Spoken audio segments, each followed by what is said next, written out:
big game player-ი, ანუ დიდი მატჩების მოთამაშე, ასე უწოდებენ ხვიჩა კვარაცხელიას, რომელმაც გუშინ ჩელსი გაანადგურა. რა ხდება პარის სენ-ჟერმენში? რატომ დარჩა კვარა სათარიღოთა სკამზე ამ შეხვედრაში? მადრიდის რეალმა მანჩესტერ სიტი მარტივ მამრავლებად დაშალა. ფედე ვალვერდეს ბენეფისი ვიხილეთ სანტიაგო ბერნაბეუზე და ბაიერნი, რომელიც ძალიან საშიშად გამოიყურება, რაც დრო გადის. რას ჭირთ ბარსას და არსენალს, რამდენად სერიოზულია მათი პრობლემები. და ბოდო გლიმტი, გუნდი, რომელიც ყველას აოცებს ამ სეზონში, სადამდე მიაღწევს ბოდო და სად გადის მათი შესაძლებლობების ზღვარი. სრულცხრიანი ძალიან ცხელი თემები დაგიბრუნდათ. დღეს მაგარი ვიდეო გეულდებათ. რა თქმა უნდა, ბოლოში გათამაშებაც იქნება. ამიტომ ბოლომდე უყურეთ დღევანდელ ვიდეოს, დაალაიქეთ აუცილებლად და წავედით უკვე თემების განხილვაზე.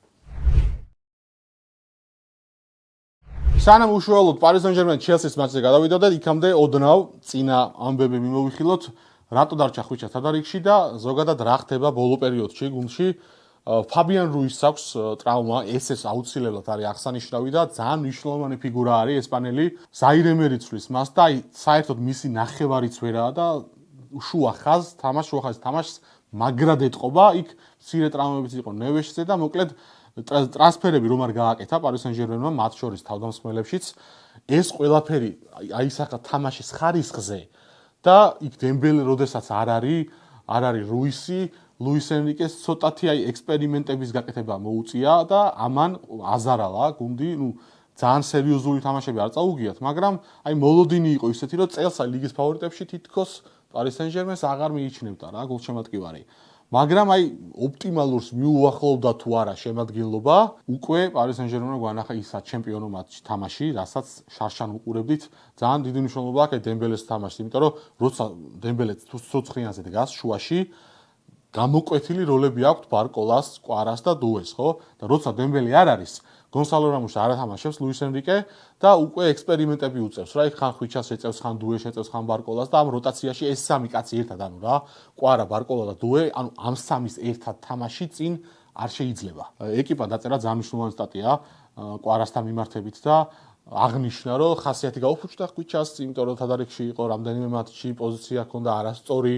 მთელი წელია ფაქტიურად ეს სეზონი დაიწყო მარჯვენა გარემარბია. და რა თქმა უნდა თავის შესაძლებლობას ვერ ავლენს სრულად, იმიტომ რომ უცხო პოზიცია მისთვის, როდესაც ჩემოდის ცენტრში თავისი მარჯვენათი ვერ ისვრის ისე როგორც ჩელსისთან გაისროლა გუშინ და დაიჩაგრა ხვიჩა ყველაზე მეტად ამ სეზონში და გასაკვირად ბევრი დრო ეთმობოდა ბარკოლას მარცხენა ფრთაზე, რომელიც გამოანათებს ხოლმე და ძალიან არასტაბილური ფეხბურთელია რა. დუესაც ჩავარდნა აქ წელს, პლუს ტრამვებიც ჰქონდა და აღინიშნა ძალიან კაი იყო, რომ ამ სტატიაში იყო აღნიშნული, რომ დემბელესთან ერთად კვარა არის ის ფეხბურთელი, რომელიც ქმნის ამინს გუნდში და ამ სეზონში ჩემპიონთა ლიგაზე გუნდის წარმატება სწორედ ქართველის ფეხებზე არის დამოკიდებული, რომ ის მაგიაზეო. და ძალიან მნიშვნელოვანი იყო ეს ყველაფერი ვნახეთ ჩვენ ჩელსისთან. ეხლა გადავიდეთ უკვე უშუალოდ მატჩზე და ლუის ენრიკეზე ვიტყვი, ძალიან ბევრმა კომენტარებში ქართულად შეუვარდნენ, აბა ატყდა ერთი ამბავი, რომ ვინ დატოვეს სკამზე და ასე შემდეგ და მოდი ესე მოკლედ ვიტყვი, რომ ენრიკე ძალიან კარგად ისწავს თავის გუნდს, კვარაცხელის ტრანსფერი მისი მოთხოვნა იყო და არ ამგონია ის ფეხბურთელი, რომელიც მან შეუკვეთა, ასე ვთქვათ, ესე დაჩაგროს და სკამზე დატოვოს რა. ეს მე დიდი იმედი მაქვს, რომ გეგმის ნაწილი არის, კონკურენცია ცოტათი რომ გააბრაზებს შენს ფეხბურთელს და ცოტა შიმშილი უნდა იგრძნოს რა, სხვა ფეხბურთელებიც იგივე რჩებიან თადარიგში, როტაცია და ასე შემდეგ რა. კვარა გუში რა სახითაც შემოვიდა და როგორი მოტივირებულიც იყო.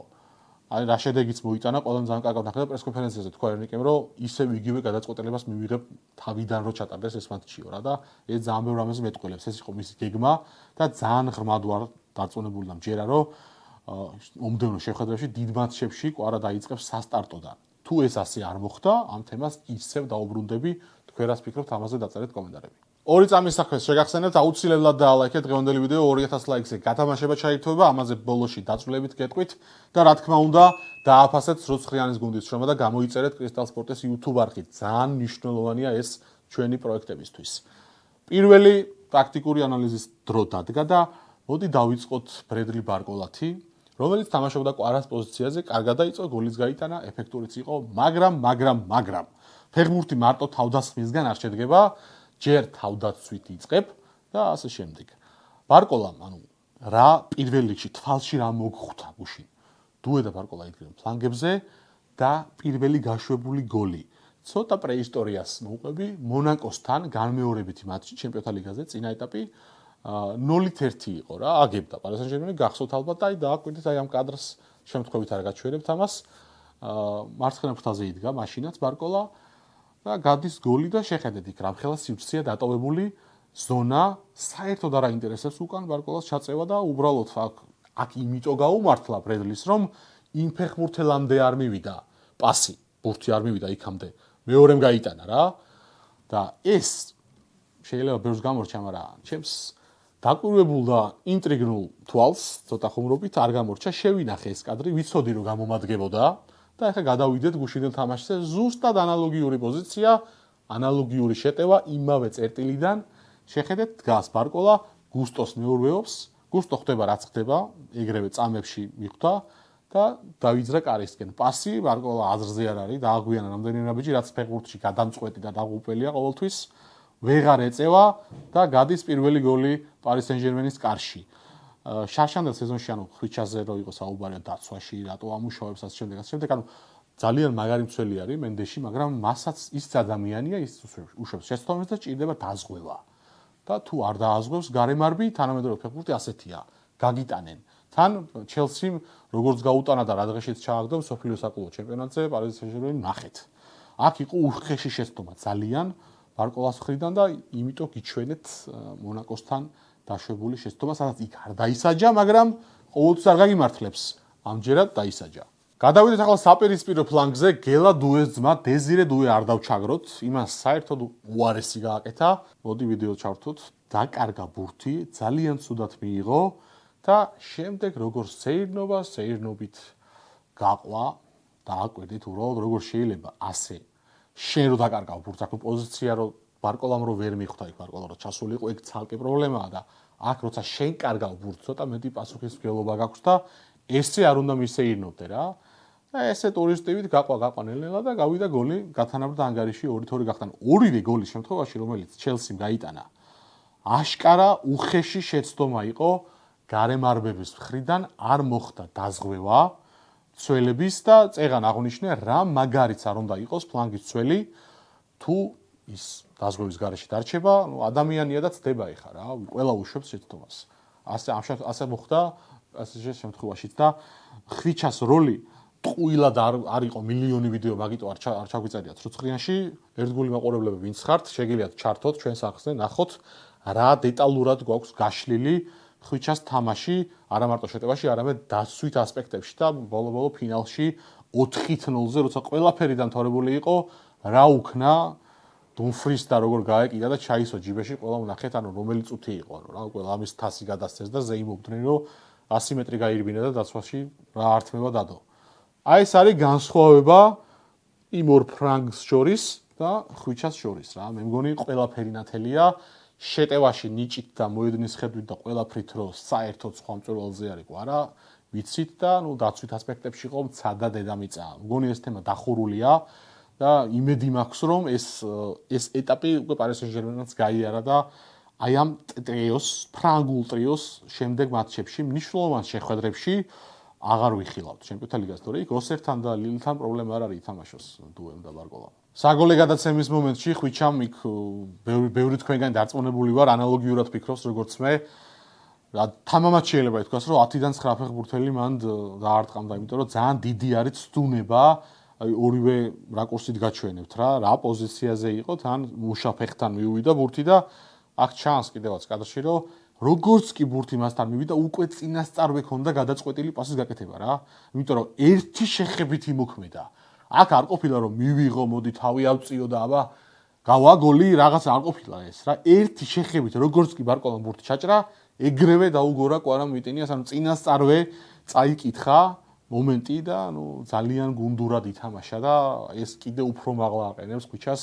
ანალოგიურად, ანუ ძალიან მაგრა დაინახა ასევე ჰაკიმიმაც ბოლოს დუბლი როცა შეასრულებინა ხვიჩას, იქაც თავი აწია და სამი ვარიანტი ქონდა ჰაკიმის და ძალიან სწორად შეაფასა ვისთვის უნდა მიეცა პასი. თავი რო აწია, უკვე იქ რამდენიმე ბიჭი გადადგა და ეგრევე ხვიჩასკენ გააკეთა პასი და აქაც ანუ ჰაკიმი ძალიან დიდი პროფესიონალი არის და აქაც გამოჩნდა ამ პასის დროს ეს ყველაფერი ხვიჩას გოლი რავი აქ ცალკე მგონი საუბრის თემად არ ღირს ეს ჩვეულებრივი უკვე არა ვიხილეთ ის ბენგერი რაც გაიტანა ცხრიანში ნაპოლიშიც გაუტანია ეგეთები პარი სენ-ჟერმენშიც კიდე გაიტანს დარწმუნებული ვარ ეს არის მისი ხელწერა და არ ვიცი არის წარმოუდგენელი კადრები იდება ინტერნეტში ხედავთ სტადიონზე რა ხდებოდა ხვიჩას გოლის მომენტში და იმედი მაქვს რომ ეხა იწყება ყველაფერი და ცხელი სეზონი წინ გველოდება როგორ მოგეწონათ პარი სენ-ჟერმენის ნაწილი რაიმე ხო არ დაგაკლათ და სამომავლოდ რასელოდებით რა არის ამ გუნდის მაქსიმუმი წლევანდელ სეზონში დაწელეთ კომენტარები ძალიან მაინტერესებს თქვენი აზრი გადავიდეთ მადრიდის რეალის საოცარ თამაშზე, ნუ ამათ ტურნირია რა, ჩემპიონთა ლიგა არის, რეალის ტურნირი და ვერაფერს გახდება ვერავინ. უნდა ავაღიაროთ ეს მაგია, რაც აქვს სამეფო კლუბს. 7 კაცი აყდა დაახლოებით 8, ანუ ნახევარი გუნდი არ იყო რა. ყველაფერს თავი დავანებოთ. მარტო, ანუ ბელინგემი, მბაპე და კარერასი რო არ ყავდა რეალს, უკვე არის კატასტროფული დანაკლისი, ანუ ურთულესი ამ ფეხბურთელების შეცვლა და დავინახეთ, რომ ოსასუნასთანაც როგორ გაუჭირდათ ლა ლიგაში აი არავინ რო არ ელოდა ისეთ თამაში წააგო რეალმა რა და სიტისთან კიდევ უფრო დიდი დანაკლისი ჰქონდა რეალს ანუ აკადემიის ხალხი თამაშა არბელოამ და ეს არ არის თან გაითვალისწინეთ ლამასია ან აიაქსის აკადემია და რაღაცა რა რეალის აკადემია არას არ გამოირჩეოდა რაღაცა ვარსკვლავების დაბადებით და შემდეგ და გამოვიდა არბელოა და თავის თავზე ძალიან გამოცდილი ანუ სადა დედამიწა გვარდიოლა და არბელოა ყველანაირ ჭრილში აბსოლუტურად და ესეთი გაკვეთილი ჩაუტარა ტაქტიკურად აშკარად აბუჩად აგდებას ჰქონდა ადგილი სიტის მხრიდან ძალიან შემტევი ულტრა შემტევი შემადგენლობით გამოვიდნენ ხედავთ ფოტოსაც 4-1 სქემით ითამაშა სიტიმ და აქ ძალიან მნიშვნელოვანი არის თუ ვინ იყო ვინ რა როლში იყო 4 გარემარბი დააყენა პეპმა ჰოლანდის უკან ანუ წარმოუდგენელი სითამამე არის უბრალოდ არ ვიცი ვისთან შეიძლება ასე გარისკო თამაში და ხშირად მიმართავს პეპი ესეთ ინოვაციას ასე ამ სეზონში გამოირჩევა მარტო როდრი დგას ხოლმე საყდენზე ან მარტო ნიკო რომელია გააჩნია ერთ საყდენი გამოდის სხვა ცენტრალური ნახევარმცველი არ ყავს ნუ ბერნარდო სილვას რაც არ უნდა დავაბრალოთ ჩვენ შუახაზელობა არ არის ეს კაცი ცენტრალური ნახევარმცველი რომელიც უკან ჩავა და ჩაშლის და რაღაცა დაცვას მიეხმარება არ არის ვერ იქნება დამთავრდა არის გარემარბი შემტევი და აი რა შედეგი გამოვიდა ყველაფერა თან ძალიან ცუდი ფლანგის ცველები ყავს ორაილი და ხუსანოვი იდგნენ და არც ერთი არ არის ამპლუით და თავისი პროფილით ფლანგის ცველი და ძალიან მარტივად არბელოა უყურა მატჩებს დაგეგმეს და როგორც თამაშობდა პრემიერ ლიგაში თუ გაზდის მანჩესტერ სიტის რეალთან ჩემპიონთა ლიგაზე ის არ გავუვიდა სისტრაფეში ძალიან დიდი სხვაობა იყო ამ გუნდს შორის და ძალიან კარგად დაუგვეგმა რეალმა ყველაფერი ვინისიუსი და ბრაჰიმ დიასი თითქოს აი ფოტოსაც ხედავთ თამაშობდნენ აი თავდამსხმელების პოზიციაზე რა არავინ არ იყო ფორვარდი არ ათამაშა არავინ განზრახა გარბელოამ ესე მოცემულობაში კი იყო თითქოს ფურცელზე რომ 4-4-2 იყო და ასე უნდა ეთამაშა მაგრამ რეალურად ხო რო ავიღოთ 4-6-0 გამოდიოდა რა ყველა მოთამაშე ხა განახებთ ტაქტიკურად ყველა მათგანი იხევდა შუაში სიღრმეში ქმნიდნენ ცენტრში მეტობას ქმნიდნენ ფლანგზე მეტობას და მოიდნენ შუა ხაზში საყრდენი ზონა საჯარიმოს მისადგომები სიტის ძარიელი იყო შენ ცველები იგივე როდრი წინ და ცენტრალურ ცველთა დუეტი გეჰი და რუბენ დიაში ტყუილად იდგნენ ანუ მოცდენილები იყვნენ ეს რას შვებან დაბნევას იწვევს მეტოქის ნელ-ნელა ადის წინ იტყუებენ მათ და ამოწეული ხაზით თამაში პეპსაც უყვარს არაფლიკივით მაგრამ მასაც ძალიან უყვარს და პირველი გოლი სწორედ ესე გავიდა რა ფედე ვალვერდე ჩასაფრებული იყო საკუთარ ნახევარზე ცენტრთან იქ თამაშგარი არ ფიქსირდება მოგხსენებათ რაც არ უნდა წინ იყო და ანუ როგორი სწრაფია ფედე და არა მარტო ფედე რეალში ძალიან ბევრი სწრაფი ფეხბურთელია სწორედ ეს გამოიყენა არბელოამ და კურტუამ საგოლე პასი გააკეთა ეს რა ვნახე ანუ ამას თუ ვნახავდი ოდესმე არ მეგონა გადაუგდო კარიდან და ანუ რა სპრინტი იყო მე იქ დონარუმაც შეცდა და გავიდა პირველი გოლი და აი ესეც მატყუარა მანევრებს რეალი კიდე ხედავთ კადრებს ხშირად მიმართავდა თამაშის განმავლობაში მაგალითად მეორე გოლი ვალვერდესი აი პირველი კადრი საერთოდ არაფერი არ მოასწავებს აქ საფრთხეს ვალვერდე აქეთ არის მშვიდად მისთვის ტრენტს აზღვევს მარჯვენა ფლანგზე დგას ცენტრი ისევ ცარიელია კაცი შვილი არ არის აქ და მარცხნიდან ბრაჰიმი და ვინისიუსი იწყებენ შეტევას და უცებ 2-3 წამში ვალვერდე აკეთებს ჩარბენს, კეთდება პასი და გადის გოლი. ანუ აქაც გაიყო სრული სიმშვიდე, არავის არ მეურვეობენ სიტის ცველები და არსაიდან ხდება შერბენი, სისწრაფეში ისევ ჩაგრავენ ფეხბურთელებს ერთ-ერთზე და გადის გოლი. რამდენჯერ მოხდა ეს და ადრეს სხვათა შორის წინა ფორმაციის სიტი და რეალი შეხვდნენ ერთმანეთს და იქაც ვერ ისწავლა გვარდიოლამ და სიტიმ ჭკუა. იქაც სისწრაფეში იყო სხვაობა და იყო კიდე ესეთი მატჩები, როცა რეალმა ზუსტად სისწრაფის ხარჯზე მოუგო თამაში ტაქტიკურად მანჩესტერ სიტის. ახლაც იგივე მოხდა, ახლა უბრალოდ იმიტომ არ ველოდით, თითქმის არავინ და რეალის კომაგები ძალიან პესიმისტურად იყვნენ, რომ ანუ იმ ხელა ნაკლისი იყო და თან იქა უსასუნოსთან წაგება იყო წინაზე, რავი, ანუ ვინმე თუ ოპტიმისტურად იყო განწყობილი, ბრავო თქვენ ტაჩ დაგიკრავთ პერსონალურად რა. ეს იყო გაკვეთილი იმისა, თუ აი მინიმუმ წირი რესურსით ძალიან დიდი დანაკლისით და საკმაოდ არასასურველი ფორმით როგორ უნდა ჩაუტარო გაკვეთილი მეტოქეს, რომელსაც თითქმის ორი შემადგენლობა ყავს, უამრავი ფეხბურთელი ყავდა სათარიღოთა სკამზე, რომელსაც შეეძლო შემოსვლა და საერთოდ სრულად შეეცვალა თამაშის სცენარი, მაგრამ შემოვიდა და ფეხები ვერავის მოჭამეს, ბურთი გადაახიეს თავზე სიტის აი ამ მრავალმილიონიანი ტრანსფერებით. ჰოლანდის საერთოდ თუ თამაშობდა არავინ იცის, დღემდე იძებნება და რავი, ჩემი სუბიექტური აზრი ყოველთვის ეგეთი იყო, აი როგორც ბარსელონას მოსამართკივარს, აი ვინგი და თავდასხმაში რომ ითხრა, 3-4 ფორვარდს ჩამოთვლი და ჰოლანდი ამ სიაში არ იქნება. ოსტიმენს ვიტყვი, ალვარესს ვიტყვი, კეინს ვიტყვი, ლაუტაროს ვიტყვი, ჰოლანდს არ ვიტყვი.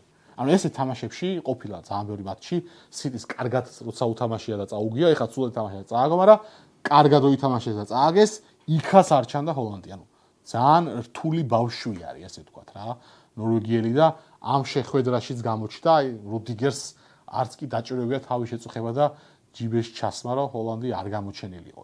ისე თავისთვის იყო და გამოცვალა კიდეც გვარდიოლამ. პიტარჩი უნდა აღინიშნოს აკადემიის ფეხბურთელი, რომელიც არბელოამ ამოწია და ანუ ვალვერდესთან ერთად ისიც კი შეცვალა და ბავშვია და არავინ ისრობს, მაგრამ უნდა აღინიშნოს, რომ ძალიან ისეთი სამუშაო გასწია და საკმაოდ ნიჭიერია, სწრაფია, მობილურია, ცენტრში შეუძლია თამაში, ფლანგზე შეუძლია დროებით გადავიდეს და სარგებელი მოუტანოს გუნდს და მოკლედ კარგი პროდუქტი არის რეალის აკადემიის კასტილიასი და სასიამოვნო სანახავია, რომ აი რეალშიც თავისი სკოლის აღზრდილებს ესეთი შანსი ეძლევა და ანუ შეუძლიათ რა თამაში და არ არის აუცილებელი რომ ვიღაც 100 მილიონიანი კაცი მოვიდეს ყოველ სეზონში რა როგორც ხშირად შვება ხოლმე რეალი თავის ისტორიის განმავლობაში და კიდე მომავალში კიდე უფრო მეტად დავაკვირდები პიტარჩის და მაინტერესებს როგორ განვითარდება მის კარიერა და რა თქმა უნდა ვალვერდე MVP იყო ამ შეხვედრის ფენომენალური კაცია ეს და აი ისეთი მატჩი ქონდა რომ საალქოროს ბურთეს სეზონი რო აქვს უბრალოდ არ არის უბრალოდ ვალვერდე იმ პროფილის ფეხბურთელი რომ ესე გააპიარონ თორე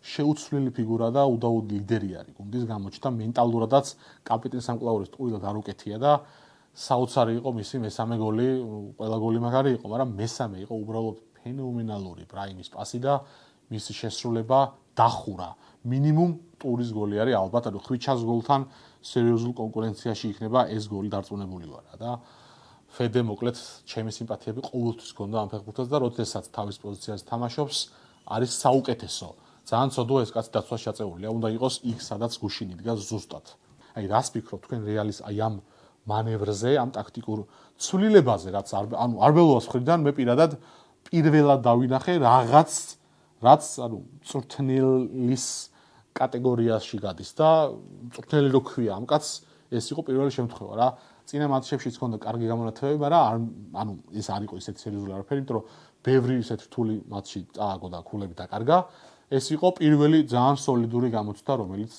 კარგად ჩააბარა წინ მანჩესტერში მეორე შეხვედრა თუმცა არ ვიცი 3-0-ის დაკაჩვა რეალთან კატასტროფა არის ჩემპიონთა ლიგაზე განსაკუთრებით ამ გოლთან თქვენ რას ფიქრობთ დაწერეთ კომენტარები რა იყო მთავარი შეცდომა გვარდიოლას მხრიდან მე ვთვლი რომ ერთი ცენტრალური ნახევარმცველი თამაში ვინც არ უნდა იყოს სიგიჟეა FIFA-შიც კი ზიანის მომტანი არის შენთვის თუ ესე თამაშობ არ შეიძლება რომ გარემ არ ვიგეყენოს ცენტრში არ წარმოუდგენელია რა უბრალოდ და რამდენად სწორი იყო არბელოა და რამდენად ელოდებით მისი მხრიდან კიდე უფრო მეტად განვითარებას გამოუშვით კომენტარები გადავიდეთ ლივერპულსა და მამარდაშვილზე ახლა იმ მატჩამდე მეგობრებთან მქონდა მიმოწერა და ფიქრობდი რომ გალათასარაი მოიგებთ ამ შეხვედრას მამარდაშვილს მოუწია მოულოდნელად კარს ჩადგომა დაინტრა ალისონი და რავი მოდი სერიოზული ტრავმა ნუ იქნება მაგრამ ერთი თვე თუ იუქმებს და მეოთხედფინალში პარი სენ-ჟერმენი ლივერპულს გადაიკვეთება დიდი სიამოვნებით ნახავთ ჩვენ ყველანი მამარდას და კვარას ჯახს ჩემპიონთა ლიგაზე მე მგონი წინააღმდეგი არავინ ვიქნებით. რაც შეეხება ლივერპულს, ადრეც ვისაუბრეთ, ეხლაც გავიმეორებ, რომ საკმაოდ არასწორი სატრანსფერო ფანჯარა ჰქონდა ზაფხულში, საერთოდ არ იყო საჭირო 150 მილიონიანი ისაკის ყიდვა, რომელსაც ეხაც ტრავმა აქვს და სულ ერთი გოლი გაიტანა. ძალიან ცუდი ტრანსფერი გამოდგა და რეალურად ამ ფასად ორი კარგი მცველის ყიდვა შეეძლო ლივერპულს, ერთი ცენტრალური და ერთი მარჯვენა. აშკარა პრობლემები არის, კონატე ცუდ ფორმაშია, მარჯვენა მცველი არ ყავთ, ვინც არ უნდა დადგეს, იქედან ორ პირიქარი უბერავს და ეს ყველაფერი გუნდის თამაშზე ცუდად ისახება. და რავი, ამას რა უშველის მე არ ვიცი, ამიტომ არ გამყავს ლივერპული წელს არც ერთი ტურნირის ფავორიტებში და რაც შეიძლება კაი გააკეთოს სლოტმა, ნელ-ნელა მამარდა რომ მიაჩვიოს, ძირითადად ძალიან კარგი იქნება და კიდევ ერთხელ დაამტკიცა რომ სოფლიო დონის მეკარე არის, ის რომ შანსი აქვს ლივერპულს და 2-3 არ წააგო, თავიდან ბოლომდე არის მამარდას დამსახურება. შემდეგში უფრო ცლად ვისაუბრებ ლივერპულზე. მომდენო გადაცემებში, ახლა გადავიდეთ ბარსელონას ნაწილზე, იყო სურვილი ბარსას რომ შევხებოდი კომაგების მხრიდან და აი როგორი გარდამავალების მომენტი აქვს ბარსელონას სეზონში. აი ხა წდება ის რომ აი ფინალზე გაიწევენ თუ არა, მაგდონეზე ავლენ თუ არა რა. იმიტომ რომ ხშირი არის ტრავმიანობა, როგორ თამაშობს, აი ესეთ თამაშები აქვს რა. ერთი ძალიან ცუდი აქვს, მეორე ძალიან კარგი აქვს და აი ესე მიდის ბარსელონა იანვრიდან მოყოლებული დღემდე. ატლეტიკოსთან ძალიან კარგად თამაშობს, მაგრამ ეს არის მათი სცენი ამ კლუბის ზოგადად რა. რეალი როგორც პრაგმატულად აზროვნებს, ბარსელონა ვერასდროს აზროვნებდა ისე. ანუ 300 ძალიან მარტივად შეუძლია რეალს თუ საჭირო გაწიროს, ხებზე დაიკიდოს, მეორე შემოდგომა გაიყვანოს, გავარდა. სამაგიეროდ ჩემპიონთა ლიგისთვის და ლა ლიგისთვის იბრძოლებს. ბარსა ვერ შვება ამას.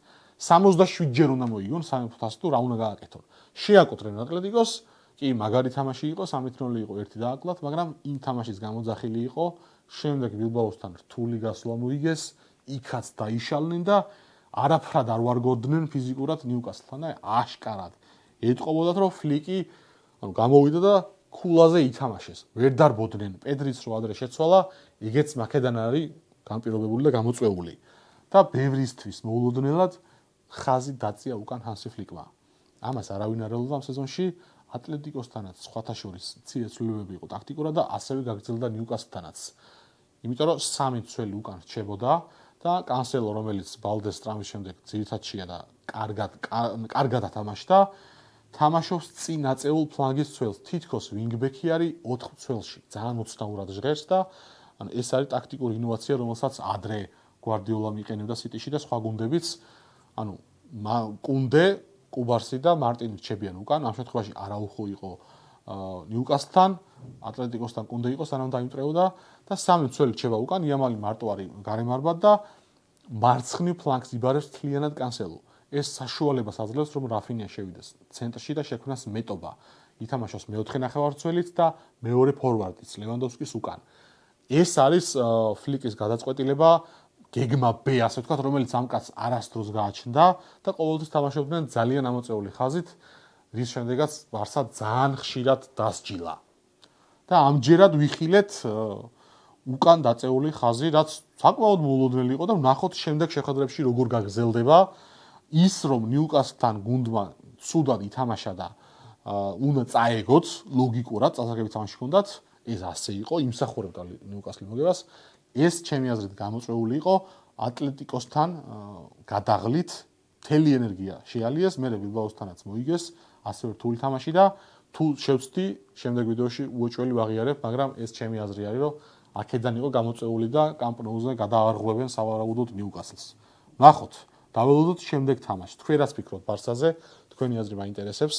სეზონი გრძელია და გამოჩნდა, რომ დე იონგის და პედრის დუეტის გარეშე გუნდს ძალიან გაუჭირდება საომავლოდ რთულ მეტოქეებთან, იმიტომ რომ ბურთის ამოტანის მხრივ ბევრი პრობლემა იყო ნიუკასლთანაც კი, რომელსაც გიმარაეში აკლდა თავარი კაცი ცენტრში. და თქვენი კომენტარები მაინტერესებს ბარსას კომაგებო გელოდებით. ახლა გადავიდეთ მიუნხენის ბაიერნზე, ყველაზე საშიშ გუნდზე ჩემპიონთა ლიგაზე.